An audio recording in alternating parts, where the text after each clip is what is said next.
कोकणामध्ये होळी उत्सवाला वेगळ्या परंपरा आणि संस्कृतीचं दर्शन सध्या घडतंय। कोकणात रत्नागिरीच्या गुरुमळी गावात देखील होळी उभी करण्याचं एक रोमांचच असतं।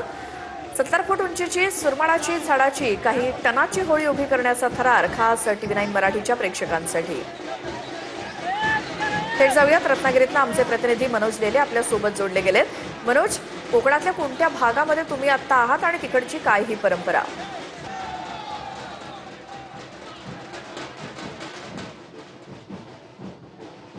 श्वेता, कोकणामध्ये होळीचा प्रचंड उत्साह पाहायला मिळतोय, धूम पाहायला मिळते आहे आणि आपण सध्या गुरुमळी या गावामध्ये आहोत आणि या ठिकाणी सुरमाळाची 70 फूट उंचीची या ठिकाणी होळी उभी करण्याची परंपरा आहे। कोकणामध्ये वेगवेगळ्या प्रकारच्या होळ्या उभ्या केल्या जातात, त्याच्यामध्ये सुरमाळ आहे, आंबा आहे आणि पोफळ आहे।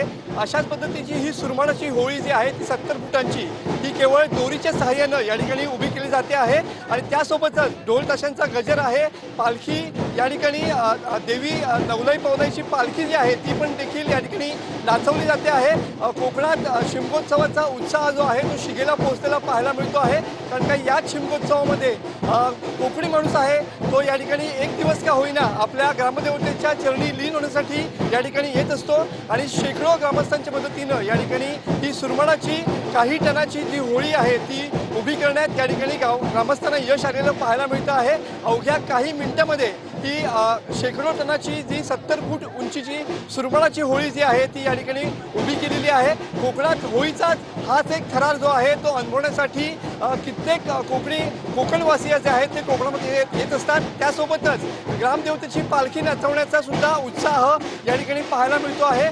श्रीदेव नवलाई पवनाई चाकादेवी या ठिकाणची ही पालखी आहे आणि ग्रामस्थ अत्यंत भावपूर्ण वातावरणामध्ये या ठिकाणी ही पालखी नाचवतात, कारण का ही पालखी नाचवण्याची सुद्धा एक वेगवेगळी परंपरा आहे। बघू शकता की या ठिकाणी खांद्यावरती पालखी घेऊन भाविक जे आहेत ती पालखी नाचवताना पाहायला मिळते आहे। अत्यंत धन्यवाद या सगळ्या माहितीसाठी, दृश्यांसाठी। रत्नागिरी जिल्ह्यामध्ये कोकणात म्हणजेच शिमगोत्सवाचा हा उत्साह आणि तिकडची ही दृश्य